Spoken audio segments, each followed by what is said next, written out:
Praise the lord. ఈరోజు దేవుని వాగ్దానము. ఆయన నాకు చెవియొగ్గెను, కావున నా జీవితకాలం అంతయు నేను ఆయనకు మొరపెట్టుదను. కీర్తనల గ్రంథము 116వ అధ్యాయం 2వ వచనం. వాక్యము విన్నారు కదా. మీ కొరకు చిన్న ప్రార్థన. కళ్ళు మూసుకోండి.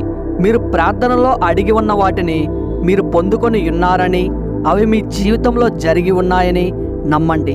నమ్ముట నీ వశమైతే నమ్మువానికి సమస్తము సాధ్యమే. ప్రార్థన. పరమండలమునందున్న మా ప్రియ పరలోకపు తండ్రి, మీ ఘనమైన పాదములకు స్తోత్రాలు నాయన. ఇప్పుడు ఈ వాక్యము విన్నటువంటి ప్రతి బిడ్డను దీవించి మీ పరిశుద్ధమైన హస్తములతో వారిని ఆశీర్వదించండి తండ్రి. వారి కుటుంబంలో ఎవరైనా రోగులు ఉంటే వారిని మీ కుమారుని రక్తముతో కడిగి స్వస్థపరచండి. ఆ కుటుంబానికి మీ రక్షణ మార్గం తెలియపరచండి. భూలోకంలో ప్రతి ఆత్మ రక్షింపబడాలని మీ కోరిక నాయన.